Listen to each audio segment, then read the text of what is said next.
Welcome back. Now, this is going to be part two of the drug war, which we sort of talked about last week. Again, we're fighting against hate. Again, my name is Eric McCoy. Welcome back to Walk a Mile in My Shoes. And of course, I got Lona Curie with me. That's right. I'm Lona Curry, and thanks again for coming and helping to take this journey with us through healing of humanity by really understanding.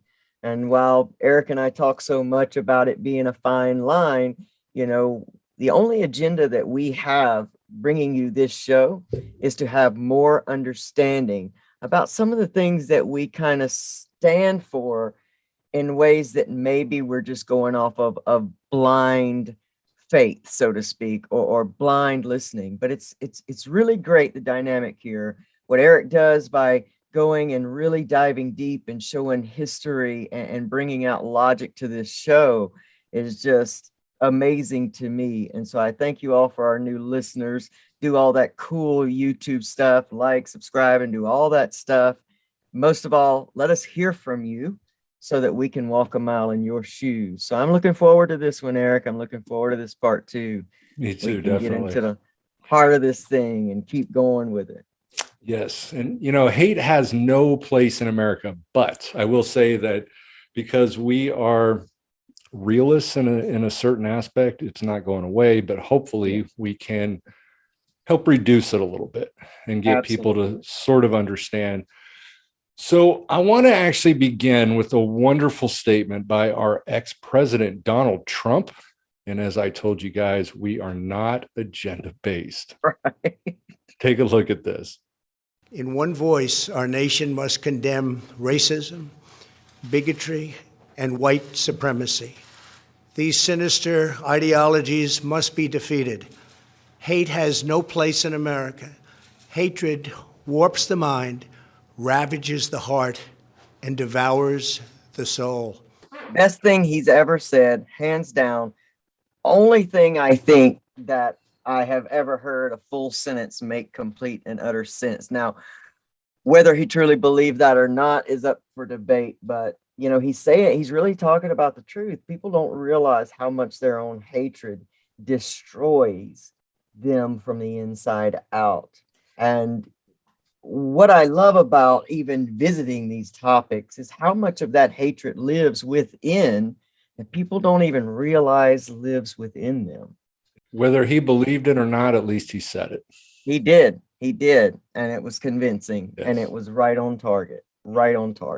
Okay, so I want to take a step back to begin and explore the Constitution, especially since COVID has presented some very interesting arguments that aren't specifically to drugs, but can easily be interpreted in that direction. And this is what I kind of wanted to talk a little bit about today in terms of how our drug war violates our Constitution. And I want to kind of get people to understand this. I had started originally I'd kind of done another show that we ended up sort of morphing into this, which I'm very excited about. And so it's actually a little bit closely related to what I had done on that show, because that's what I did. I broke down the Constitution and how our drug war violates it and literally destroys it in every aspect. So I want to show you a quick video again, but this one's kind of ironic and it's a little bit comical because it's a little bit conflicting. But this is Ted Cruz of Texas, and he's going to give us a little conflicting arguments. Take a look at this. I also believe in individual liberty and responsibility. I think you're able to make that decision for yourself. You're able to look at the cost-benefit analysis and make a choice. And I think talking about legalizing all narcotics, I think that is profoundly dangerous, and it doesn't represent the interest of Texans. But the left doesn't believe in individual responsibility. They don't believe in individual choice. They want the government to mandate you must obey. And so they believe you don't have a right to make a choice for yourself. And I will say, as a member of Congress, he introduced legislation that would make it easier for those with drug convictions to get driver's licenses. I think that's a real mistake, and it's part of a pattern. Your anti-government control because we think it leads to perhaps the next lockdown or the next mandate, the climate change mandate or the racial justice mandate or whatever the next mandate is, because you start a pattern and people start bowing down to it. I think it would be a profound mistake to legalize all narcotics, and it would hurt the children of this country. That would be a serious mistake. They believe in government power and they don't care about your individual freedom. Yeah, it's about control. And Senator, you stated it very eloquently. Thank you so much. Good to see you tonight.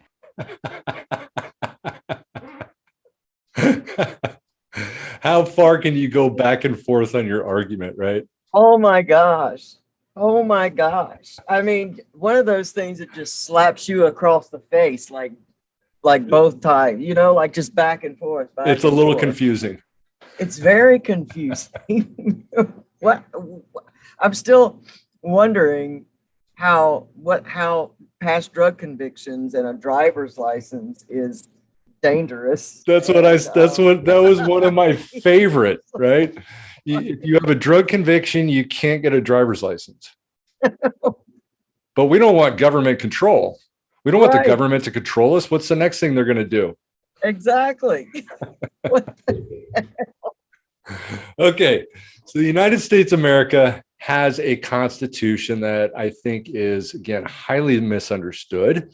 And it's used and it's misused by our citizens to either manipulate through agendas. It shows hypocrisy within parties and or remains ignorant, I think, to a lot of Americans.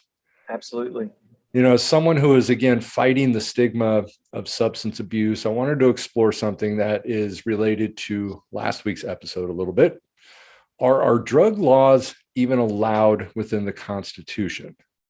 You know, where in the Constitution does the federal government find the power to ban or regulate drugs? So in 1920, right, as we talked about the Volstead Act, and we, of course, went through that last week, when they wanted to, of course, ban alcohol, they passed a constitutional amendment.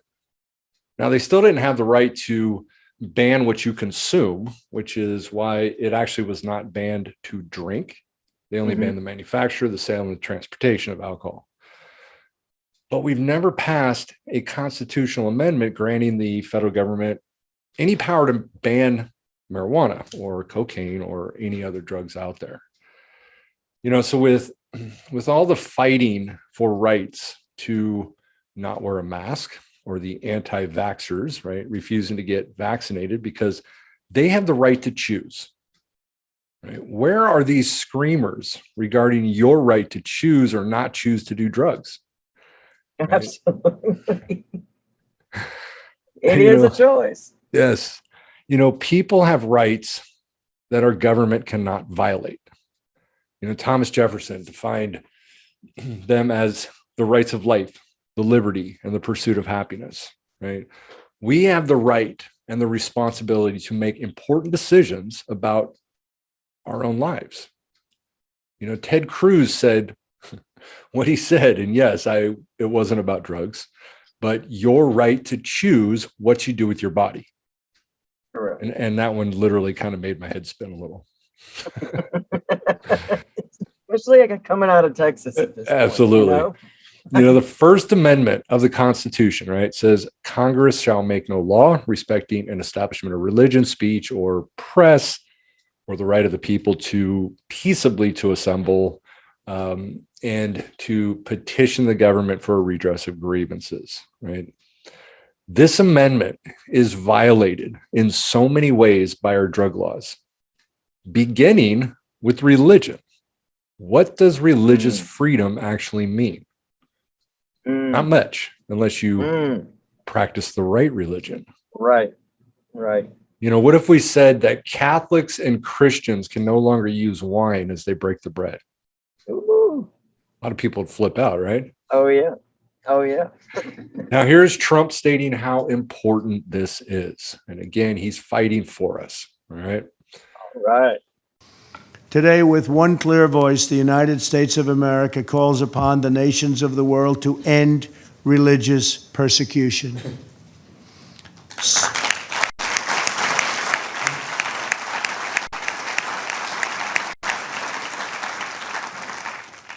to stop the crimes against people of faith, release prisoners of conscience, repeal laws restricting freedom of religion and belief, protect the vulnerable, the defenseless, and the oppressed. America stands with believers in every country who ask only for the freedom to live according to the faith that is within their own hearts. As president, protecting religious freedom is one of my highest priorities and always has been. Okay. Thank you, Trump. Yes, sir. Statement. Once again. Now, you may ask why I brought this up, right? Well, here lies the greatest problem.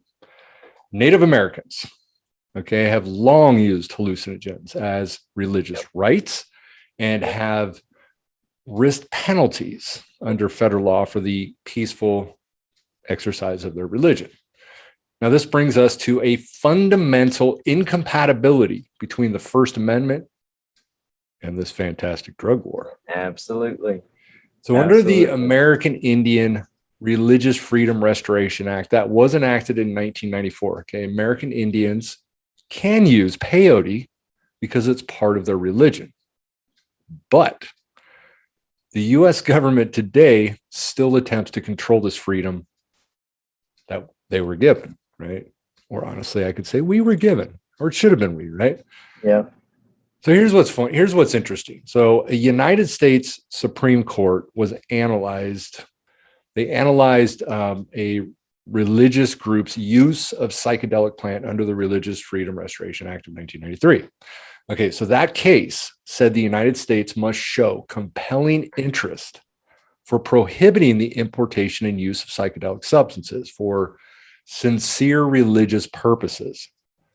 So in that case, the government failed to meet that burden, right? So this opened the door for religious groups to claim, religious exemptions to the Controlled Substance Act. Of course, that was enacted by Nixon, right? Now, after this was decided, the DEA jumped in, okay, and they published an interim guidance that was in 2009, and it was apparently in response to an increase in requests for religious exemptions.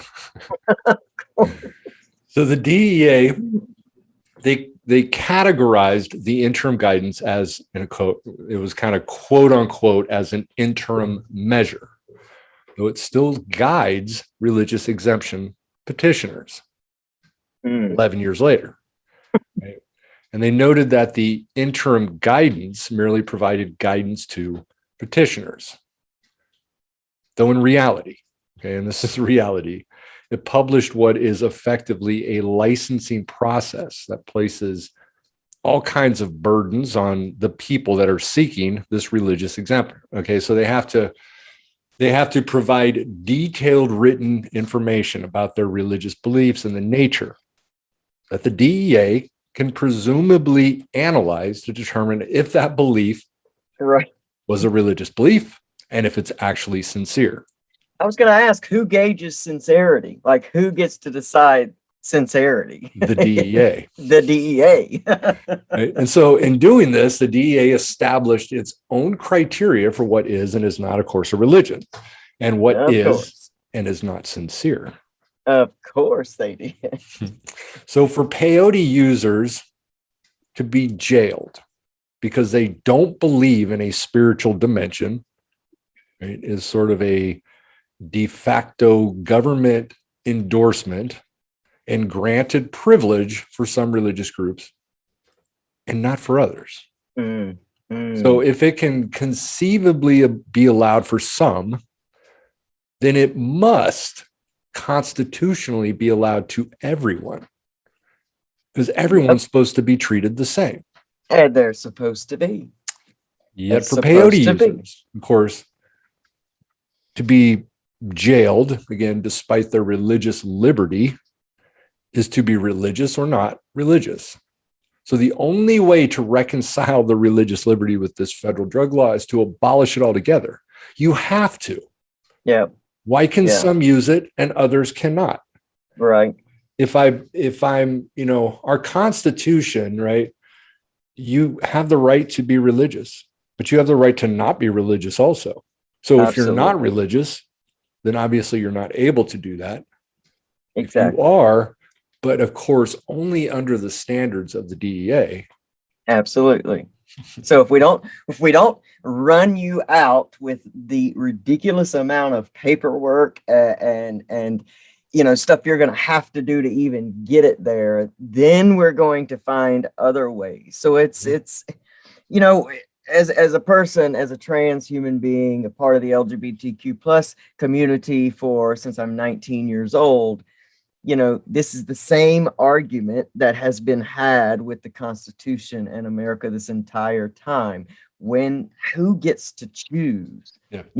what right, and who then decides who doesn't and who does. I I heard a comedian talk about it. This is completely off subject, but it's right on subject. Mhm. I heard a comedian making fun of how Southwest Airlines is now going to charge fat people 2 tickets. And his very question was, who gets to decide who's too fat and who has to pay 2 tickets? Now, I'm asking this very question.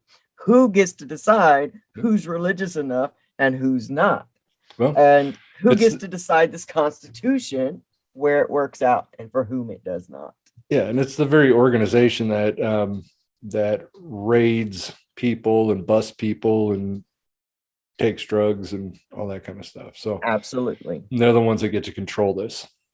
And they build the stigma with all of this. Is their platform is huge. They begin to build this negative stigma that people like yourself and myself and many others fight on a daily basis, as in being recovery. And what is the first thing that you start to build a stigma is responsibility. And that's basically, in a way, and this is why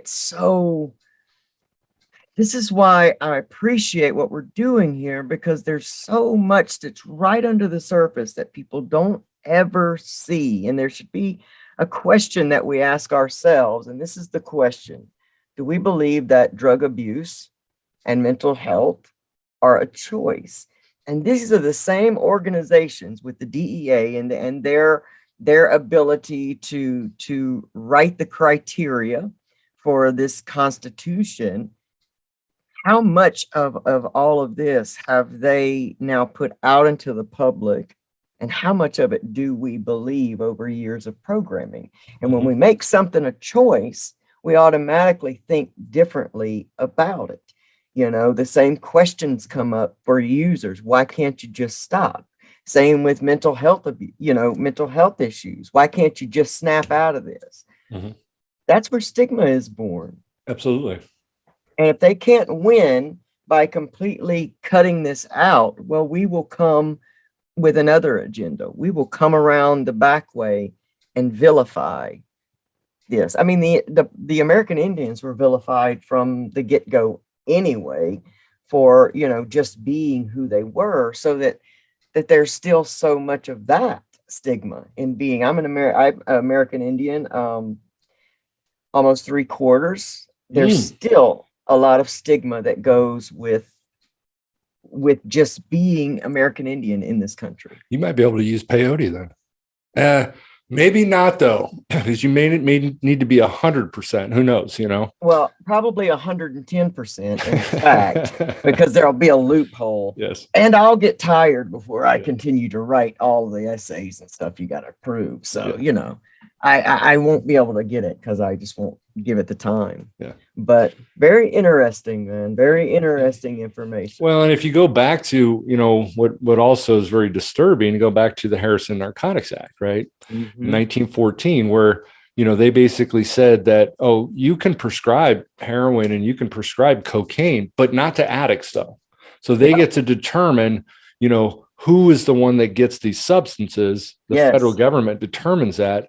And every time that a doctor prescribed to an addict, they went to prison.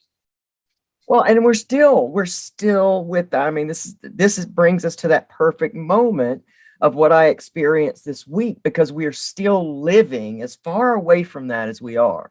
We still have, medical professionals that are living under that paradigm, that old thought process. They don't know they're not going to go to prison necessarily, because we don't convict them like we convict, Joe Black selling on the street corner.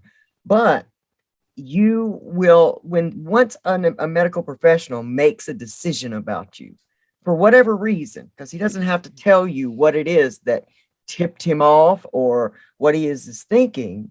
Anytime he decides your medical care, from that moment, once that goes in your record, from there on out. So I'm clean 8 years, and not only just clean and in recovery for 8 years, I'm out loud and proud to be in recovery, and I'm very upfront and honest. As we know, that's part of a recovery program. Absolutely. But just this past month, in fact, I've been fighting it. I have a doctor who's my medical doctor and also covers my hormone therapy. Well, it comes time for lab work to be done. There's a mistake made in the computer about my medication and how much I'm supposed to be taking. So when I call for a refill, the red flags go off. I'm calling too soon. Mm-hmm. So immediately, we don't take a look at anything else. Nobody else could have made a mistake. It must be the addict that we never knew as an addict. We've only known this person as absolutely 100% honest, clean, in recovery. So now we're going to hold this necessary medication hostage until this person comes in and gives us what we want. Mm-hmm. As if I would not be coming in. This is not a medication that you just, okay, I'm done. I'm done. Yep. I'm not going to go this time. I'm going to skip this. Yep. It's not like that. Has nothing to do with addiction, but because that is in my record, this is how you're going to be treated. And it's why so many people in both active addiction don't go to the doctor. I mean, how many of them do you know that go to the doctor on a regular basis? And then number two, when they get in recovery, there's so much trauma that goes into going to a medical professional anyway. Right. Because the likelihood is you're going to be treated subhuman. Well, you are. When I went to in 2014 after my relapse, after my 6 month, I had Kaiser insurance, and I remember going to the hospital or where I was supposed to go to request to get, them to fund me for my treatment through my insurance company. And I remember walking in the door and, I'm all sucked up. I look like crap, easily look like a crazy tweaker. Yeah. And I remember going in there telling them that, look, I need to get into treatment. And I remember this lady walking out and her response to me, you're not going to get drugs. That's like literally what she said to me. And all I could think was, I don't need fucking drugs. I got drugs. Yeah. Drugs ain't hard. But it's that negative, angry, disgust response that you get from people that you almost, I literally almost wanted to say, what, fuck you, and then just walk out, Yeah. I didn't. And, I did get into treatment and, obviously I'm doing very well today. Absolutely. But it really makes me think about how many people out there get that response and do turn around and go, you know what, fuck you. And they leave. Absolutely. Because how many times, we know that addiction is a disease of shame. You're already shaming yourself because your moral compass has to be, compromised in order to feed this addiction. And now you're trying to, do what it is that you need to do to make yourself better. That's number one, is a courageous step to take. For anybody who may listen to this show, if you're thinking about taking that step or have taken that step, bravo, because that's a courageous step to take. And for far more than the healing process and the pain you're about to go through the detox, process and all of that, the healing process. But it's courageous because and I know you're going to walk through many different attitudes that are going to go back to this stigma that has been created through all the very things we've been talking about. Because what we're talking about right now, what Eric's shared so well, are the roots to this stigma. Yep. You know, we talk about the stigma today. This show is talking to you about the roots, where it's born. Yes. Yes. You can't kill any weed or any disease without getting to its roots. And how many people, I would ask this too, of people that hear this show and maybe don't identify with having an addiction problem, but I would ask you to check yourself in how you feel when someone walks into a doctor's office, or when you see somebody on the street that's got an obvious drug problem. What does that feel inside of you? Yep. What's that mindset? Absolutely. Now I want to go to the second part of this First Amendment of speech, freedom of speech. Now, whether you agree or disagree with what I'm about to say, I'm strictly fighting for, and again, I'm arguing the violation of our Bill of Rights. Right? For years, you know, politicians have wanted to censor us, right? Using the drug war as an excuse. And probably the most notable example was Senator Feinstein and Hatch's proposed Methamphetamine Anti-Proliferation Act, which in its original language outlawed speech, okay, that advocated drug use or production, and cracked down on websites that merely linked to sites that sold drug paraphernalia. So what does freedom of speech actually mean? I should be able to say anything I want, right? Especially if there's no direct correlation of harm to another person. Right.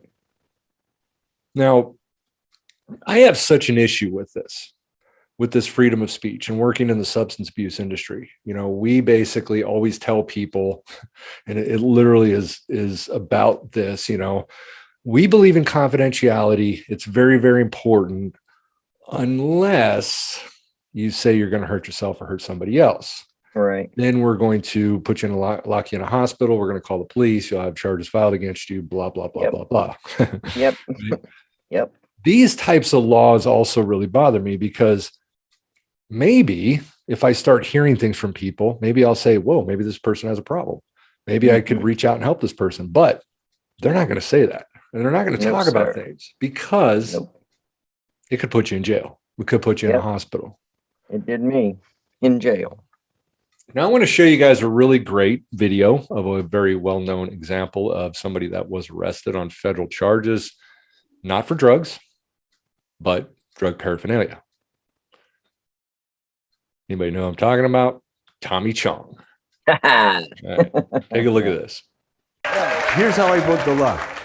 There's not against the law to have paraphernalia in California. Right. But it's against the law in Pennsylvania to ship a bong across the state line. Then you're breaking postal law. You're breaking federal law.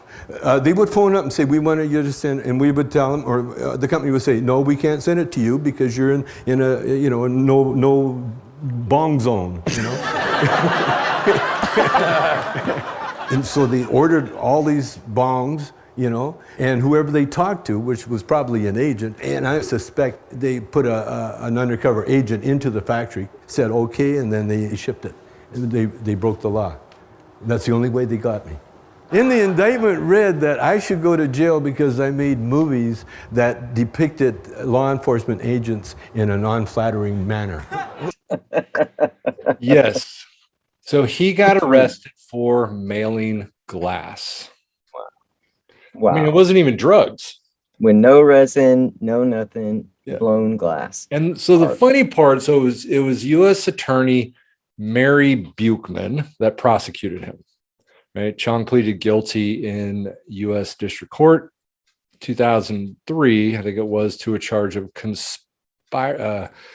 conspiracy to sell drug paraphernalia. Right?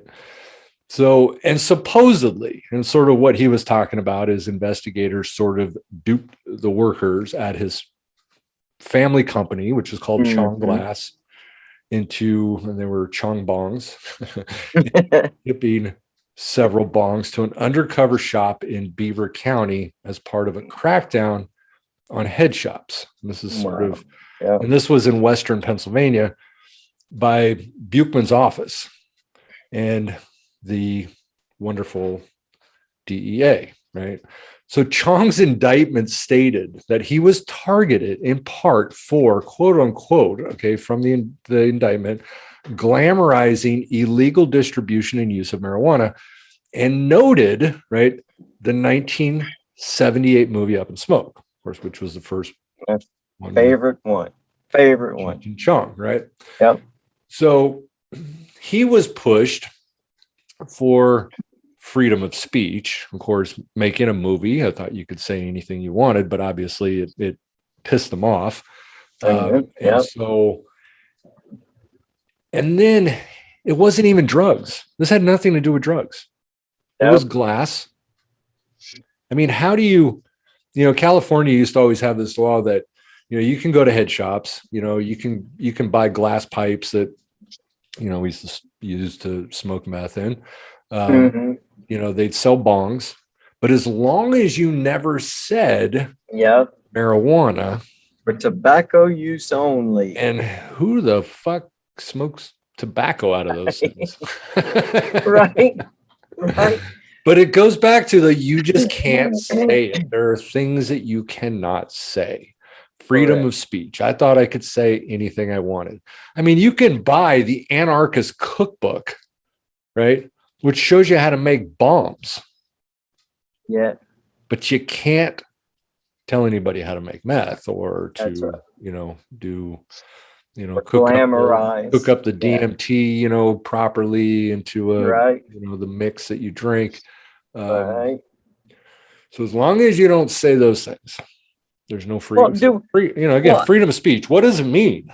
What does it even mean? And again, we got to stand on either side and decide who decides who gets it and who doesn't, and it really causes me, when we go down this rabbit hole, it really takes me down the rabbit hole of the refusal to see anything that may be natural, like marijuana, that could possibly have health benefits, in that, we got to sell pharmaceuticals. We got to sell pharmaceuticals. And so I feel like, as far as the marijuana issues go, that has a lot to do with, big money, big pharma, and how we're going to do things. But, the inability for rights for every human being to have the same constitution and have the same rights, it's almost been a farce in this country for, I guess, as long as we've had free Black people, because we all know they don't get the same rights. They've got some kind of separate bill that nobody knows about, that they don't even know about. But, when we're telling the story of Mr. Chong, and we talked about this a minute ago, the very first time ever that I went to jail, I called because I was suicidal, completely suicidal, and went to jail for 3 days. But as they asked me to come outside and talk to the ambulance driver about what hospital I wanted to go to, immediately they then walked into my house through the door and back to my bedroom and found a keychain that was a little bitty one-hitter pipe. It was a novelty. It wasn't even real. I don't even think you could have smoked out of it. It was a novelty, and ended up charging me. That's what helped them charge me, to be able to give me a charge, make money for court costs, and stay in jail for not only the 72 hours, but for a month after that, trying to make bail on a paraphernalia charge. But they bet on us not having the money to go and fight these rights charges, because I don't know my rights as a young American person. I think it's very important that we educate our youth greatly on their constitutional rights, so that they can begin to see where they're being violated every single day. Absolutely. Every And Article 1 of the Constitution, right? It defines the things that the legislative branch has the ability and the duty to do, right? So Congress shall have the power to lay and collect taxes, duties, imposts, and excises, to pay the debts and provide for the common defense and general welfare of the United States. But all duties, imposts, and excises shall be uniform throughout the United States. Mm. And everything is supposed to be the same, right? Right. Now, for people to understand the conflict with our drug policy, we have to refer to the 10th Amendment. And Trump is going to explain the 10th Amendment here. Oh, goody. The President of the United States has the authority to do what the President has the authority to do, which is very powerful. The President of the United States calls the shots. If we weren't here for the states, you would have had a problem in this country like you've never seen before. We were here to back them up, and we've more than backed them up. We did a job that nobody ever thought was possible. It's a decision for the President of the United States. Now, with that being said, we're going to work with the states because it's very important. You have local governments. They're pinpointed. It's really, you talk about, it's like a microchip. They're pinpointed. We have local government that hopefully will do a good job. And if they don't do a good job, I'd step in so fast. But no, they can't do anything without the approval of the President of the United States. Okay.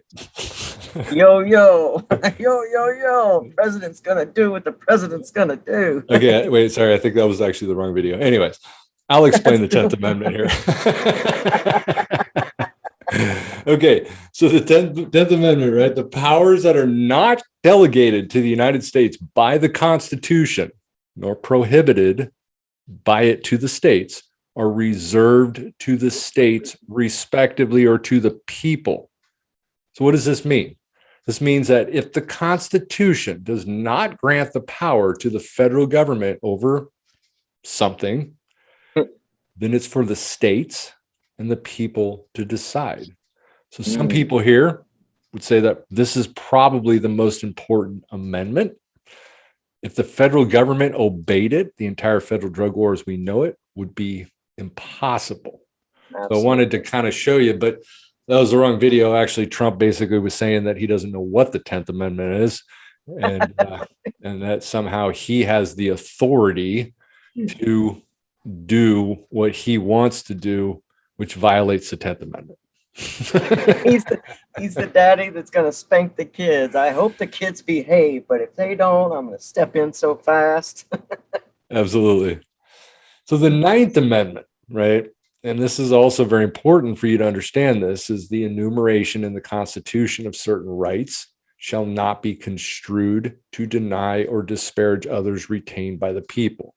So what does this mean, right? Well, this means that just because a personal right is not specifically mentioned does not mean the federal government can infringe upon that right. So certainly the rights to use drugs are being attacked in this very way. Now I want to show you a quick video of our good old friend who we did an episode on a couple shows ago, Tucker Carlson. And I apologize if we made Tucker look bad in that last episode, but he is fighting for drug users. And if you remember when we were talking about the Harrison Narcotics Tax Act and how that law took away doctors' ability to treat patients who were dependent on drugs just because it wasn't in the normal practice of medicine. Take a look at this. I want to show you good old Tucker Carlson, who's going to help us in our fight. All right. All right. American citizens have nothing at all. Everything that you thought you owned, very much including your own body, now belongs to the Democratic Party. Where you travel, who you speak to, where you live, what you say and write and think, all of this is now controlled by the party. And everything means everything, even your medical autonomy.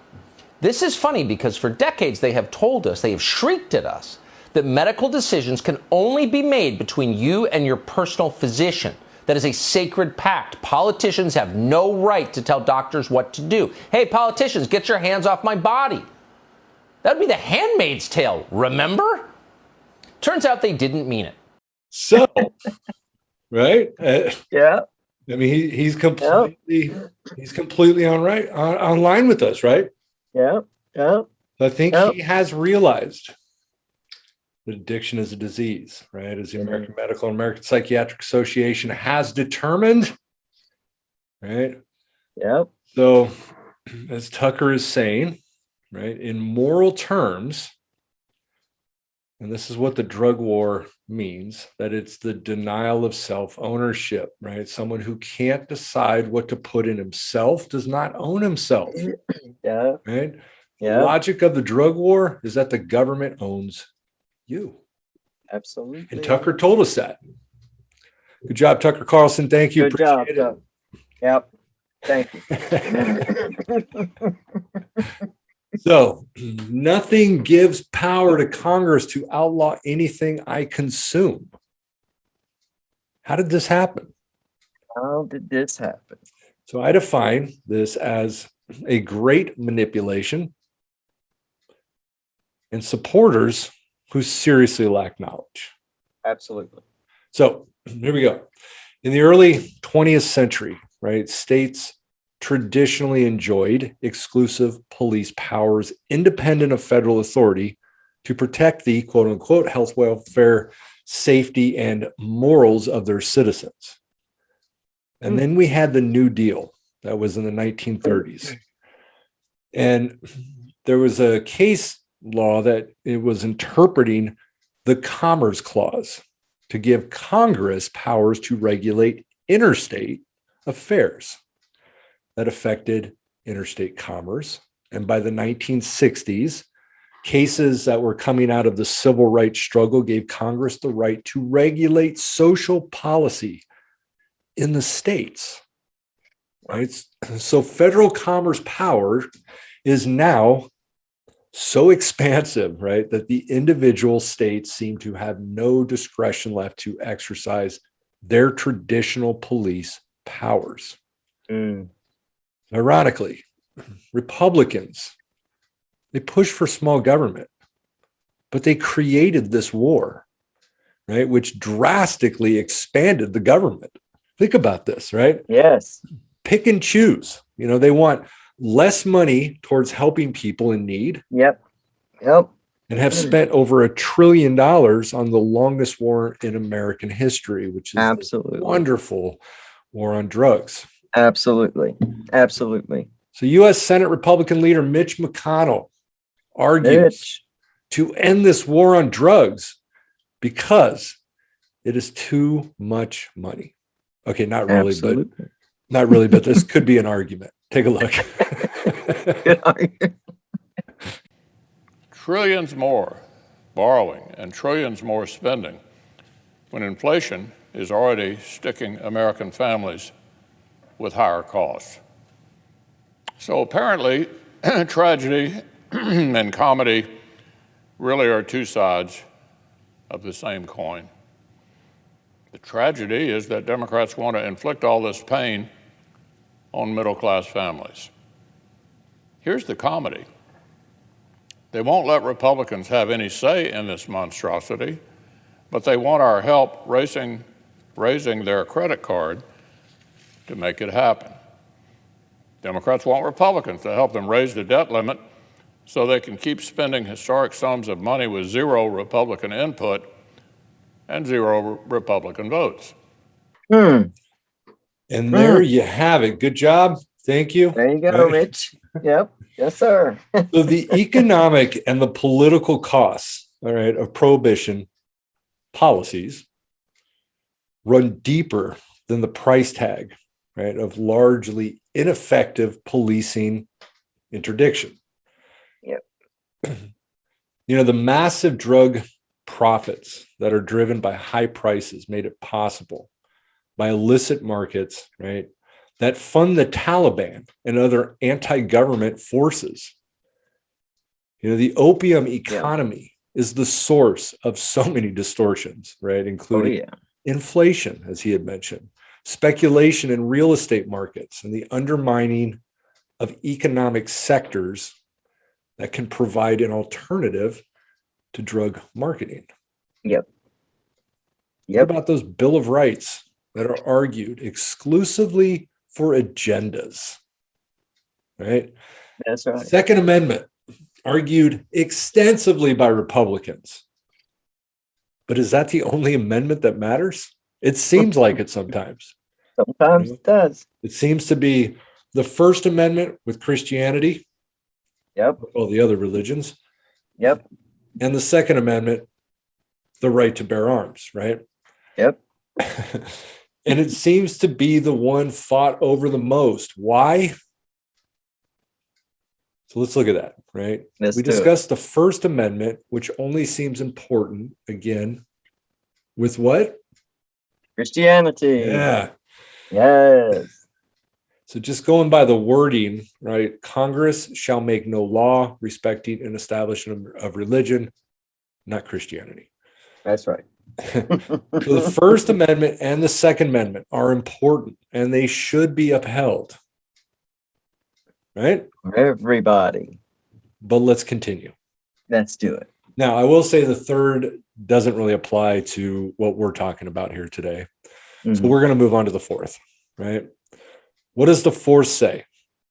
The right of the people to be secure in their persons, houses, papers, and effects against unreasonable searches and seizures shall not be violated, and no warrants shall issue but upon probable cause, right? Supported by oath or affirmation, and particularly describing the place to be searched and the persons or things to be seized. Now, Yeah. I want to tell you guys a quick story. I described this in my book.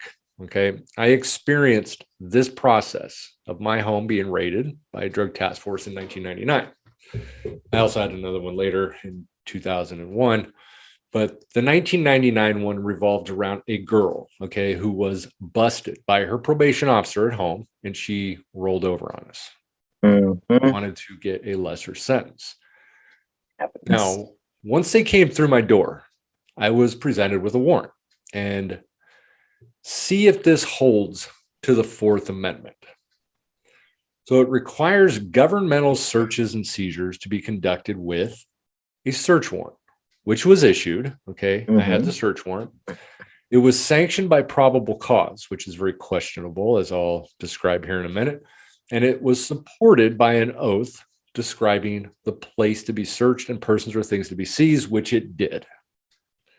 Now, the search warrant described the determination of the issuance based on facts that were identified by the drug user that were confirmed, but had no probable cause related to drugs or guns.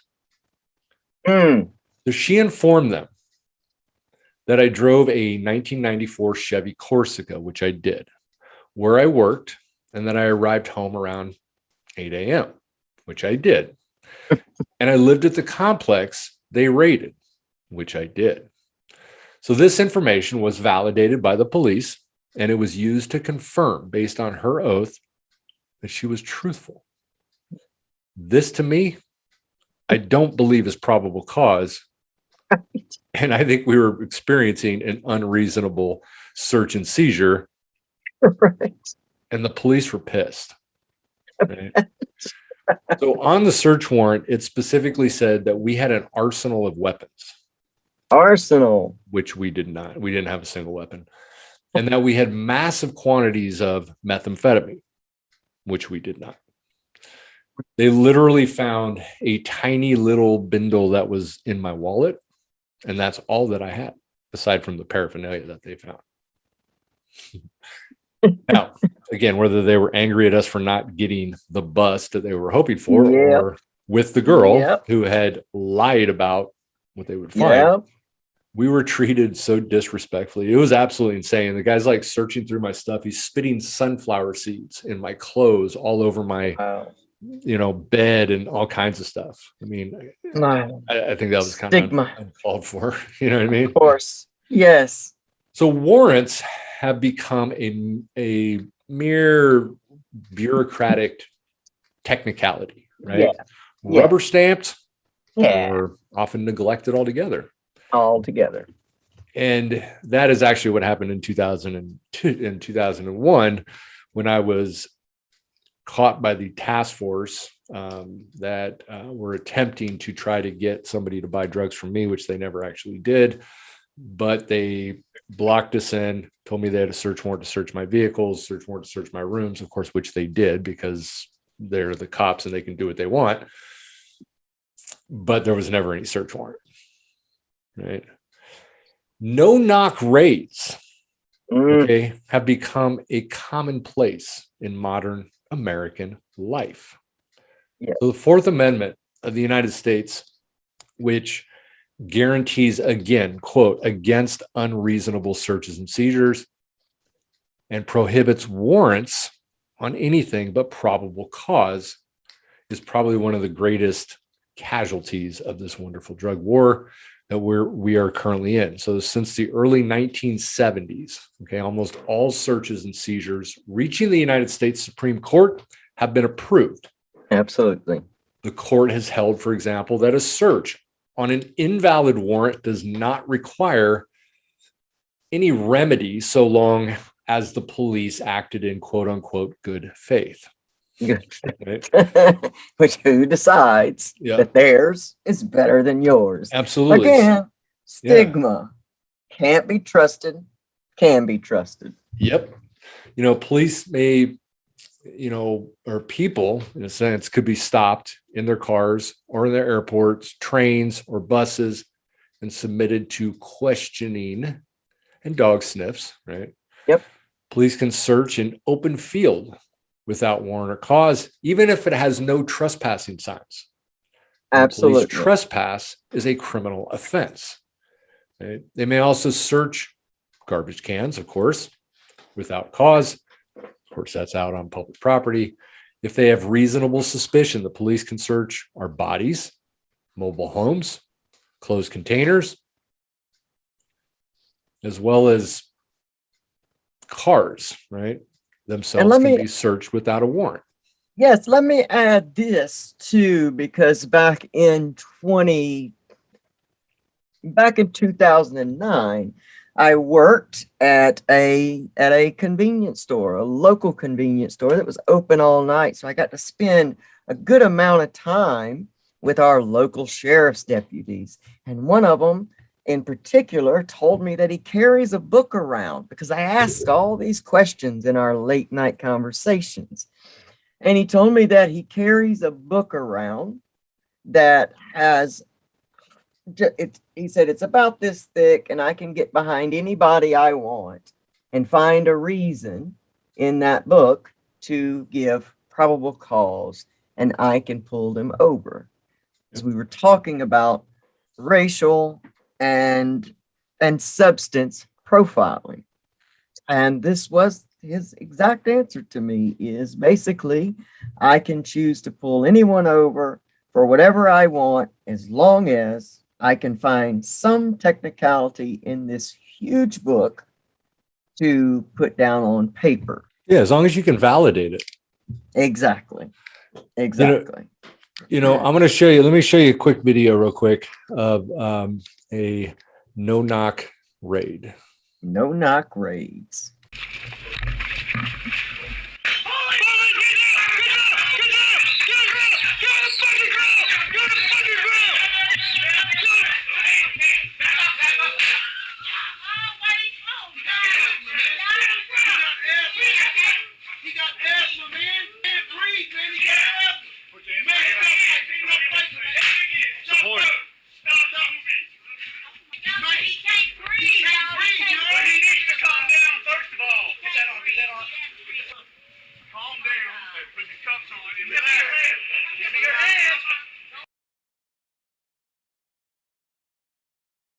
I mean, there's been stories, a 92-year-old woman was murdered and had drugs planted on her. Men who shoot no-knock invaders are sentenced to death, right? Or if they're lucky, reduced to life. In the state of California, if you commit a residential burglary, that is a strikeable offense. Why? Because the potential for violence. If somebody's breaking into your house and you're not even aware of it, you pull a gun with fear, you shoot the incoming person, it's fine if it's somebody that broke into your house. But if it's the Right. police that are breaking in that you're not even aware of and Right. you shoot them, then you could be sentenced to death, right? There's, Wow. children who are shot in the back, right? Family pets that are killed by laughing officers, right? As they break Mhm. into homes searching for drugs, with a real crime, right? It is Yeah. possible to have an oath or affirmation backing the warrant, okay, which can actually describe the persons or things to be seized, right? In a murder case, Absolutely. right? A warrant can describe a bloody knife. Yep. Drug war warrants, they're typically too vague, Yep. right? Yep. Mere suspicion that a law is being That's it. broken, that's enough. That's it. That is absolutely it. That's absolutely it. Now, what the drug war has done to the Fourth Amendment, it's also done to the Sixth Amendment. Let me show you that real quick. In all criminal prosecutions, the accused shall enjoy the right to a speedy and public trial by an impartial jury of the state and district wherein the crime shall have been committed, which district shall have been previously ascertained by law, and to be informed of the nature and cause of the accusation, to be confronted with the witnesses against him, to have compulsory process for obtaining witnesses in his favor, and to have the assistance of counsel for his defense. So for, again, standard crimes like murder, right? Theft, rape. Okay. Again, it's perhaps possible to have trials reasonably available to every suspect, but there's simply too many drug offenders, right? And no victims to serve as a reliable witness, right? So the standard of evidence has been lowered to the point where mere existence of enough cash, a cop say so, is enough to convict. Absolutely. And seize all of that cash. The right to a lawyer is given. Now, in recognition of that fact, the definition of the enemy, right, in the war against drugs has been highly expanded. Not only are drug sellers and drug users targets, so are their lawyers, right? So criminal defense lawyers have increasingly come to expect their law offices to be searched, their phones to be tapped, right? And their offices bugged. Prosecutors frequently they'll serve subpoenas on the defense lawyers prior to trial, requiring them to produce documents and testify about their clients before a grand jury. Wow. So having this driven a wedge between client and attorney, right, which creates a disqualifying conflict of interest at worst and mistrust of the lawyer at least. Absolutely. The prosecutor is then in a strong position to extract a guilty plea. So the courts, have upheld all of these practices, the effect of which is to deprive the accused of his only real defense. The Supreme Court, added a horrible rule, right, in 1989 that federal authorities could freeze and later obtain the forfeiture of the assets of a person accused of a drug crime, so that he would have no money with which to pay a lawyer. It's all stacked against. Yeah. All stacked against him from the start. Yeah. And how much of that we always have to go back to that racial profile. We have to go back to those laws after the emancipation of slavery, which said that if caught committing a crime, then you could own this other human being. And how many of our society's men, I mean women as well, but how many of our society's men are being locked away in prisons for barely any evidence, convicted, completely convicted, and are doing life sentences, 20-year, 15-year sentences. And since our justice system and our corrections institution, I wish we'd even stop calling them that, because we are not attempting to help correct anything. We are we are just attempting to keep the cycle going, because when you look at a family systematically, there will be more than one male person, more than one family member that will go in generation after generation after generation to prison and serve long sentences. And then we come out and we put them on the street, and we never let that record, we never let you outrun that record. You know yourself how hard you had to fight in order to gain the recognition or even the ability to take the slightest, classes and different things to better your own life professionally. And so we're always going to stigmatize in all of this, because we're taught systematically to trust the police. They're here to serve and protect. I would say that it's more like 1% of police officers that sign up to serve and protect, and the majority of them are just narcissistic human beings that have come from their own trauma or whatever they're coming from, and they want to hold a badge, feel powerful, and rule over somebody else. I mean, I'm not afraid to be honest. Yeah, and the crazy part is like the chart, like in California, we have, possession for sales, right? So you've got sales where they actually catch you, usually selling to an undercover, but then they have the other charge of possession for sales, okay? Which in this today, possession charges in California are all misdemeanors now, right? But possession for sales or sales are still felonies. How do they confirm that you're possessing for sales? Right. You just have to have a lot, Right. So you have to have, if I have a quarter pound, then I'm obviously selling. Maybe I'm just using a lot. I mean, wouldn't you think that they would have to actually prove, maybe get somebody in there to prove that you were selling to them to get a possession for sales charge? But no, that's not the way it is. If you've got empty baggies, if you've got, a scale, maybe I have a scale to confirm that I'm buying the right amount from my dealer. Right. We all know that one. Yeah. Right. And also the crazy part too is that tradition, right? That confidential conversations between a lawyer and a client cannot be divulged without the client's consent. Also seems headed for the basement of the American legal system, right? Courts have held that because monitoring of conversations in jails and prisons is well known, any attorney-client conversations that are eavesdropped upon are fair game. There was a guy, his name was Manuel Noriega, who he barely spoke English, but after he was kidnapped in Panama and he was eventually thrown into the Miami jail, his phone conversations with his lawyers were monitored. A federal court found that he waived his rights by talking to his lawyers on the phone. That's right. That's right. Yep.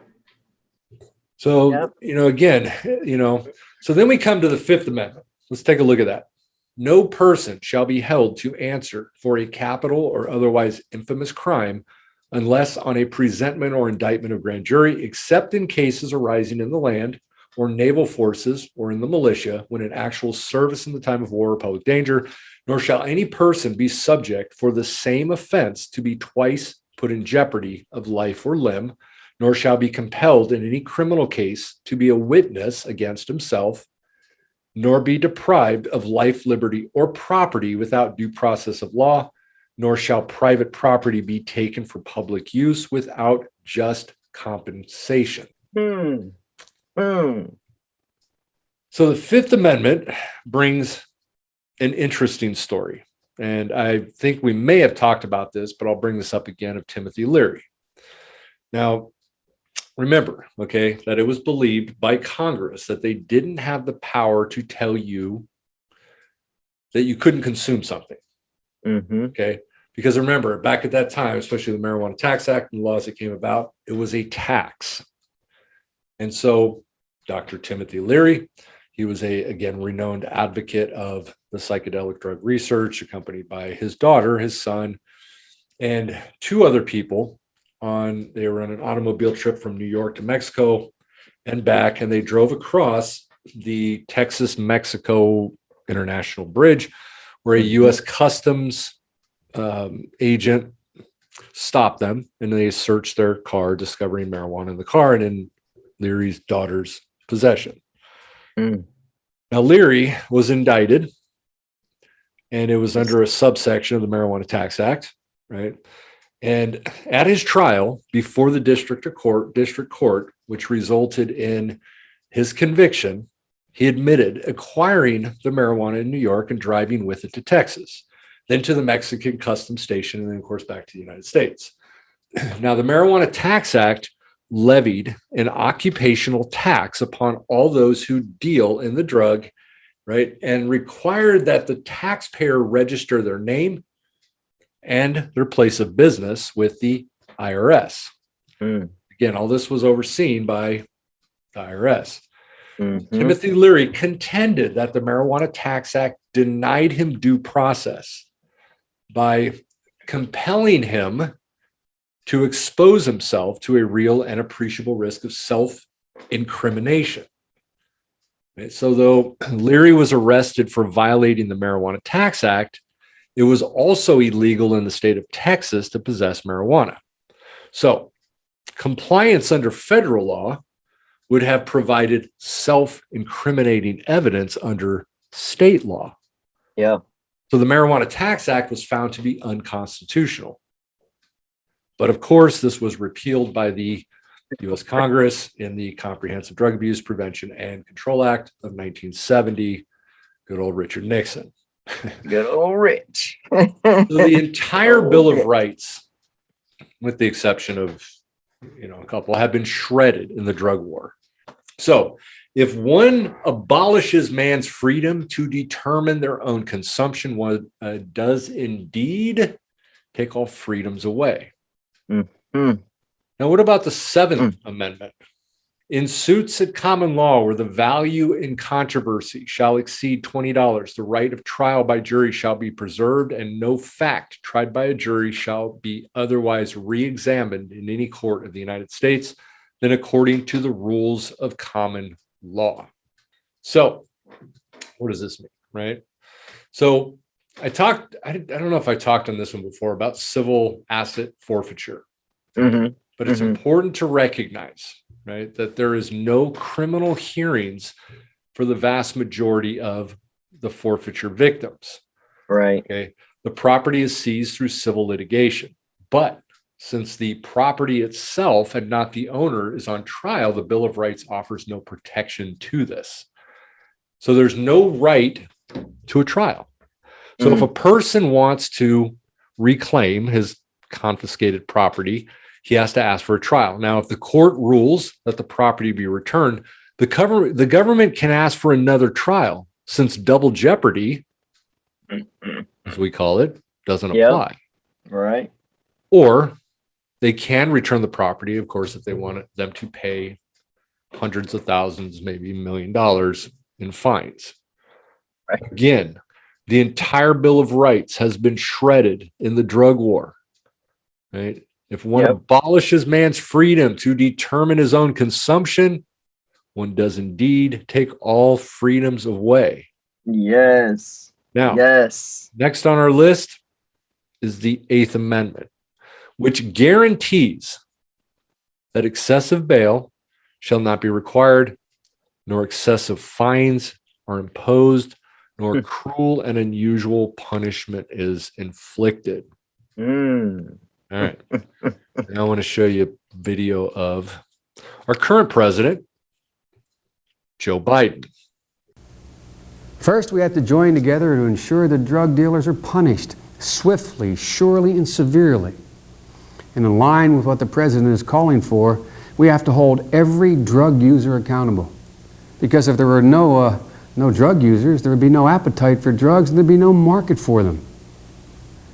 In a nutshell, the president's plan doesn't include enough police officers to catch the violent thugs, not enough prosecutors to convict them, not enough judges to sentence them, and not enough prison cells to put them away for a long time. That's why right now, 6 out of every 10 criminals who are arrested on drug charges have their cases dropped. That's why we think the president should triple the commitment that he's made tonight for police, prosecutors, and judges for our cities and our states. I wanted to show that because Biden is no different. Yep. All right. Yep. Drug users. Absolutely. Again, criminalized. Now, when we look at the Eighth Amendment, it says unusual or cruel and unusual punishments and is inflicted. Drug users. Well, surely any punishment is cruel for a victimless crime. Absolutely. Conservatives now might say that this is a liberal reading of the amendment. Of course. But at the time of the Bill of Rights was adopted, okay, prisons, as we know them, they hardly existed. Mm-hmm. And the notion, okay, of imprisoning someone for 10 years for growing hemp would probably have been seen as quite cruel and quite unusual. Yep. So in the 1970s and the 1980s, Congress passed mandatory minimum laws, which reduced the discretion of judges in handing out sentences. So almost all such federally determined sentences are for drugs or guns. Now, we talked about the 9th and the 10th Amendment. So the first 10 amendments to the Constitution make up the Bill of Rights, right? James Madison wrote the amendments, which list specific prohibitions on governmental power in response to, and of course, this was from several states, for greater constitutional protection for individual liberties. Now, the Bill of Rights was strongly influenced by the Virginia Declaration of Rights that was written by George Mason. Other precursors included the English documents such as the Magna Carta, the Petition of the Right, the English Bill of Rights, and the Massachusetts Body of Liberties. Now, the House approved 17 amendments. Now, of these, the Senate approved 12, which were sent to the states for approval. And of course, this was in August of 1789. 10 amendments were approved or ratified. Okay, Virginia's legislature was the final state legislature to ratify the amendments, and this was approved on December 15th of 1791. I'm going to show you guys a quick video, and this one is just for fun.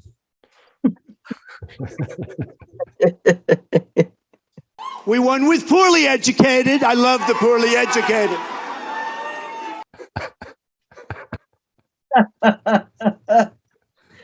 There's the guy on the left. Did you see him turn real quick? I like the poorly educated, and all the applause when people said it, right? I know.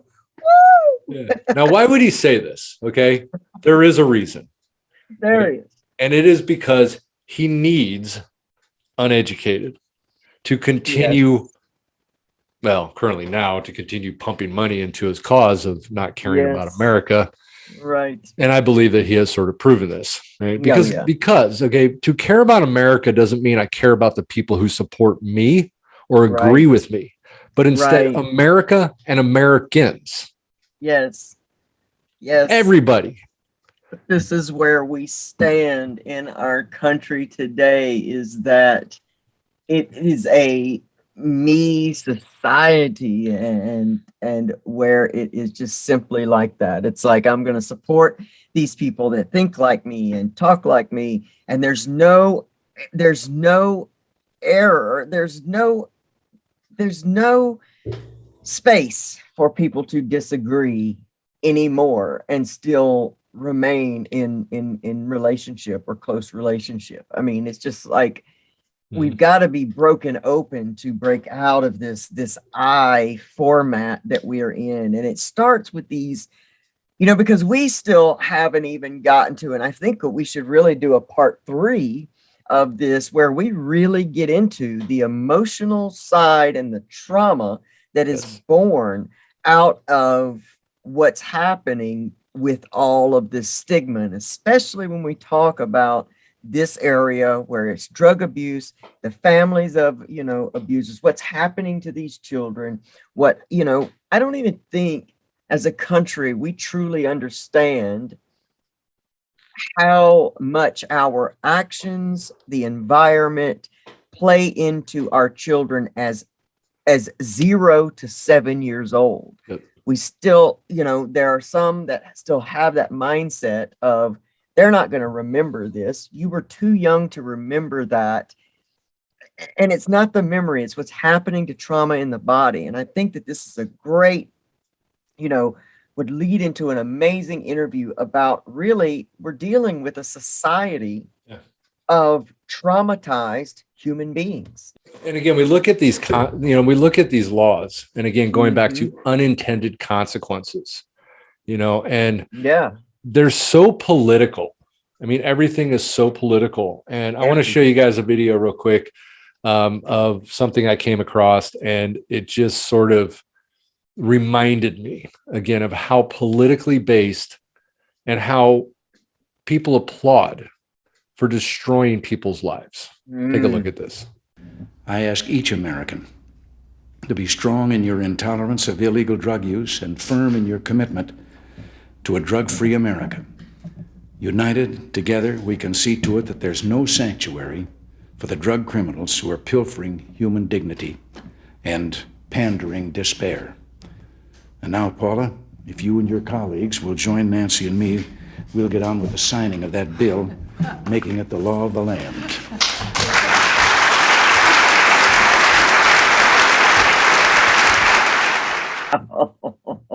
I mean, that's what I thought when I saw that video. I'm going like, wow, all these people. This was, of course, when he was putting these laws in place, and even mandatory minimum stuff was coming in, and all these people applauding and him smiling and praising that.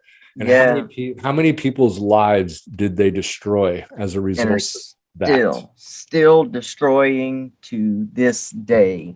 Still destroying because of just this enactment. Of criminalizing. And again, how do we begin to build a stigma as we put the responsibility not on, a disease where we don't understand that this is a choice, you're making a choice, and that runs in the mind and the heart and pumps through the blood of every user, because it's not only other people that have that negative stigma. You're talking about human beings that are walking around locked in this disease that have that stigma within as well. And they beat themselves up. Why am I not strong enough to overcome this? Why can't I just stop? Why can't I be what, some other entity has built up for me to be, and check all these boxes that make me a good human, regardless of even trying to understand. I'm so grateful. And I think this is the positive thing that has come out of this opioid epidemic, is that we have been able to stand up more and speak louder about the study of what addiction truly is. And it is a trauma response. It is a self-medicating for mental health disorders, which also a lot stem from past trauma. And all of it just originates in everything that we've talked about in these last 2 episodes. And as I was kind of searching through videos, I was looking for really anybody that was, at least in today's age, really fighting for changes that were happening. And I want to show you guys another video real quick. And again, as I was saying, we aren't political. And you can agree or disagree with things that are being done. But I want to show you guys a quick video real quick of a Republican, Rand Paul. 55 years in prison for selling marijuana. Now you might be saying, well, that's terrible, he was selling it. 55 years in prison? You can kill somebody in Kentucky and get out in 12. So we've gone too far. And why do I bring this up? Because 3 out of 4 people in prison are black or brown. You say, well, they're committing crimes. If you look at drug use, white kids are making these mistakes too. We just have disproportionately locked people up of color. that someone who used marijuana when they were 20 years old should be in jail for 15 years. I also think the war on drugs has disproportionately affected our African American community. And what we need to do is make sure that the war on drugs is equal protection under the law and that we don't unfairly incarcerate another generation of young African American males. In Ferguson, for every 100 African American women, there are only 60 African American men. Drug use is about equal between white and black, but our prisons, 3 out of 4 people in prison are black or brown. I think something has to change. I think it's a big thing that our party needs to be part of, and I've been a leader in Congress on trying to bring about criminal justice reform. Good for him. Yep. Thanks for saying it. And that's the reality. I mean, again, I love hearing anybody, I mean, whoever it is, admitting to that and saying that, and that we do need to make changes. Now, there wasn't obviously any solutions that were offered in that, but True. At least it was stated, and Absolutely. and hopefully, again, I mean, as he said, and I'll have to do a little research in terms of what he is actually proposing in Congress. Yeah. So we will definitely, and again, we are going to do another episode on this topic, and maybe 2 more For sure. episodes. Who knows? Yeah. We could talk about this for years. We could. The honest truth is we could, in all honesty. And I have gotten to be, and there's so much in my state that as who I am that I can't get on board with. But I want you to know that when this opioid epidemic really kicked off, and I was getting I was in recovery my first year, second year. Our attorney general for the state that I live in here in North Carolina actually came down to the places where people were in recovery and began to ask, and he began to study, what was truly going on. And because of that, I've gotten to stand with our state in making some great strides in this decriminalization, if you will, of the disease of addiction, and really trying to help rehabilitate other human beings. But to do that, we have to heal trauma. And the first thing we got to do is stop committing acts that are traumatizing to large groups of human beings. Yep. And so I think for Rand there, before a solution can be had, it does have to be stated. And it does me good to hear a politician stating the obvious. And it sounded like he was genuine.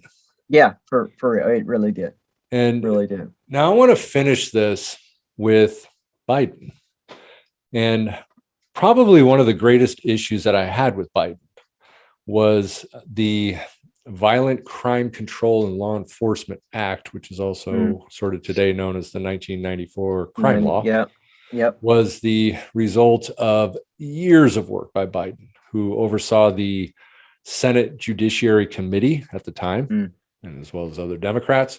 So watch this video, and then I'll explain to you guys what this actually did. So we decided that it's time not only for us to get involved, but become cost effective.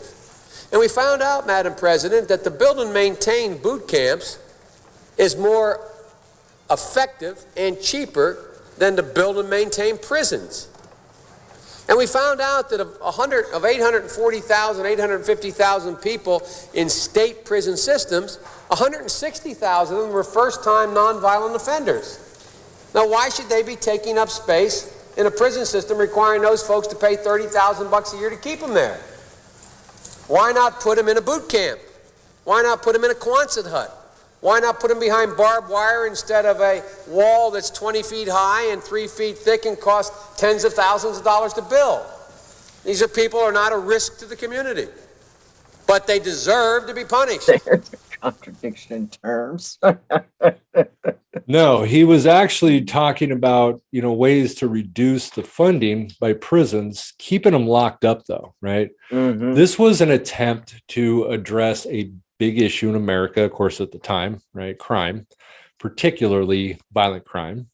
It had been, and this, of course, had been rising for decades, and it started in the 60s, but of course, continuing on and off through the 1990s, in part due to that wonderful crack cocaine epidemic.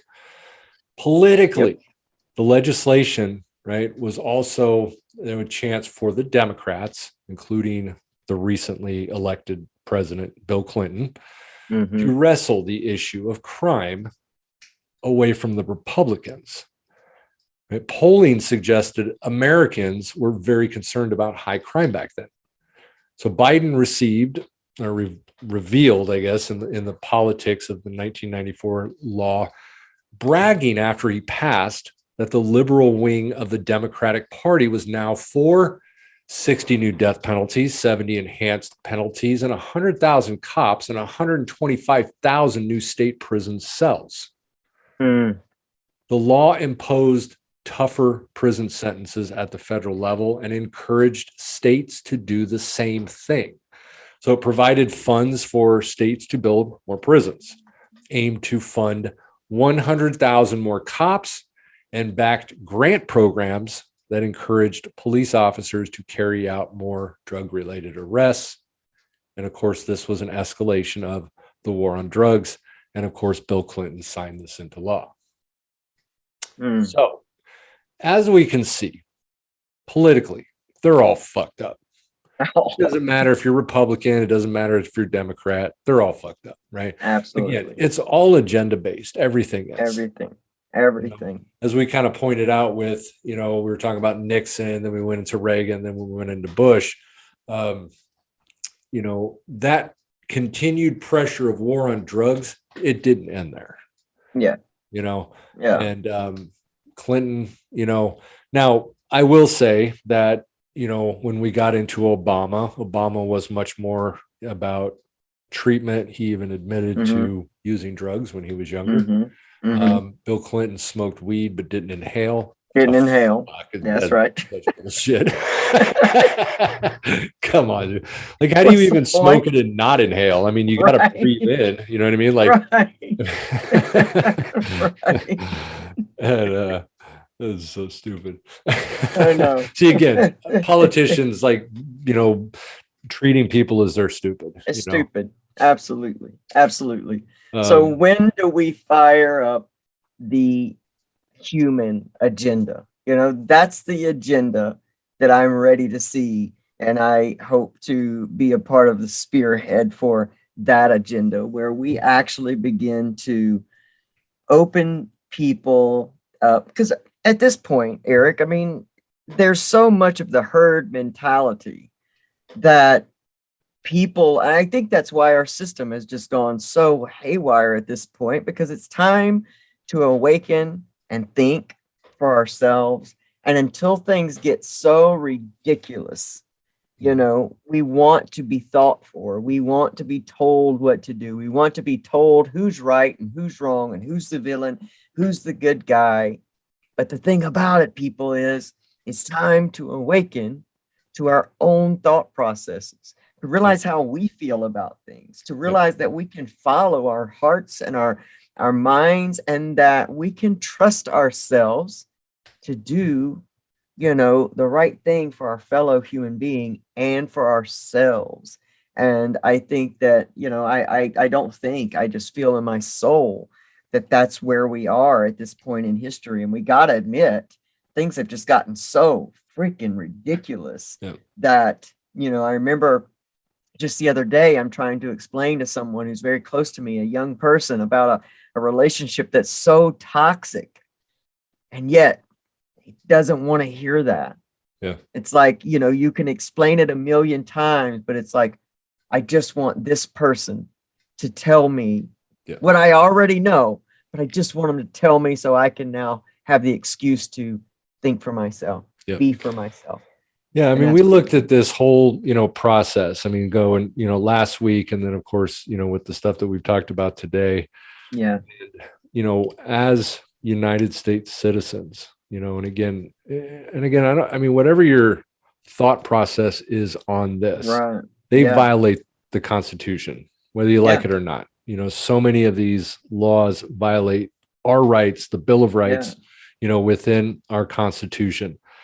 When you look at, again, comparatively to the Volstead Act, right? Alcohol prohibition, there is not much difference within corruption, within crime, within murder that we all bitch about today with the drug war, all the violence, all the murder, all the, chaos and things like that.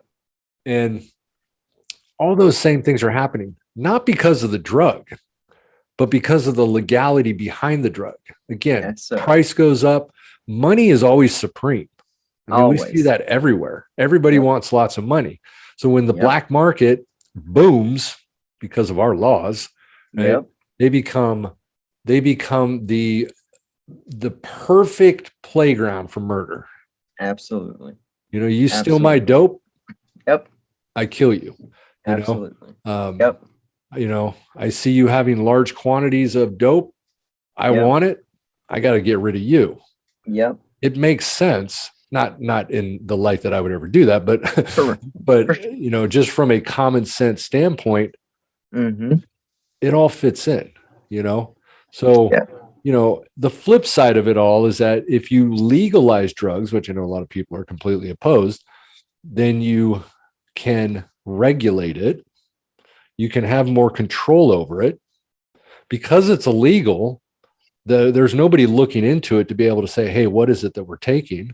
Right. So why, it's all coming from Mexico and all this stuff's coming, crazy places that is killing everybody. Absolutely. And that's why I say something needs to be done. We've spent this 50 years locking people up. Yep. And we have more drugs today than we've ever had. More addiction per capita than ever. How effective is it? I mean, that's the question everybody needs to ask, is that, is it working? Yeah. I can get drugs any day.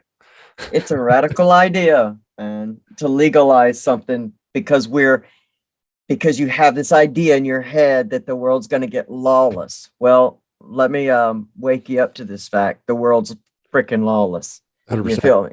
Yeah. I mean, that whole world is lawless. Absolutely. Everything within it, Absolutely. And, it's a war zone. And it ain't going away. No. Unless we do something different. Absolutely. I mean, the last thing that the Mexican mafia, these people, the last thing they want is for us to legalize it. Absolutely. Absolutely. So we could say a fuck you to them by legalizing. Yeah, absolutely. Because all we're doing is making them rich. That's absolutely. That's all we're doing. Yeah, they're sure you arrest people periodically, but you're not getting the people that are actually the big people. Never.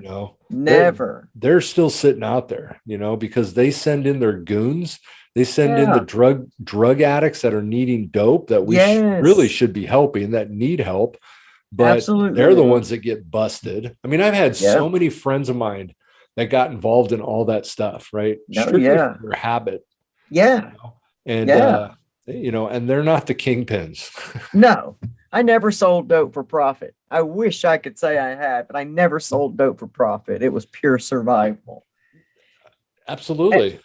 And think about what happens. And I'm really looking forward to talking more about this next week. Think about what happens when we take the cartel down, not by pure violence, but by stopping it, the black market sale of these drugs and what happens to these countries where the cartels have basically taken over. That becomes then a country that has less violence, a country that is less, bribed, that is less crooked, that is now there's no point. And so what happens now that if these people that are escaping those situations every day didn't have to escape their countries anymore. So many people don't necessarily come here because this is just where they want to be. They come because there's no safety where they are. Right. And I'm looking forward to it.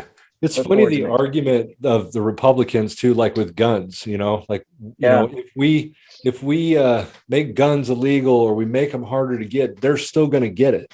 Same argument with drugs. Exact same. You can make it all illegal, which it is, but people are still out there doing it, obviously, because they're freaking dying in record numbers. So people are obviously doing it, And even the So, ones that are being called overdosing, it's not always overdose. It could be what the drug is stepped on with. Because yeah. again, like you said, you can't ask. There is no pamphlet that comes with this bundle of heroin. How much fentanyl's in this? Hey, Right. who knows? You Right. know, Yeah. it's buyer beware. I mean, I always tell everybody that, if you relapse, make sure you ask your dealer for, the pamphlet like you get at the pharmacy, so I can kind of tell Yeah. you the ingredients, Absolutely.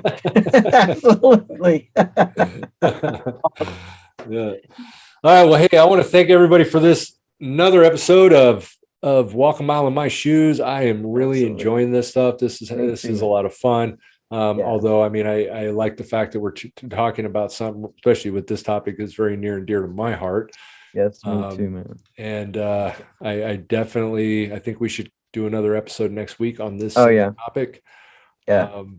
You got anything you want to shout out? Yeah, man. Just I'm looking forward to next week. We're going to dive into more of the emotional part, the trauma responses, and how all of this has traumatized an entire generation. So the very young people that we complain about and don't, and let's try to understand these human beings and what this has meant to their lives and how this trauma has spread out and will continue to spread out until we do. And, become a part of the Walk a Mile movement. Let us know that, what shoes can we walk in these next episodes. And yeah, we want to hear from you. We want to hear what you need. So don't be afraid to leave your comments. Reach out to us on either one of our podcasts, even the High Wall Clean podcast. Make sure that you check that out. What Were You Thinking?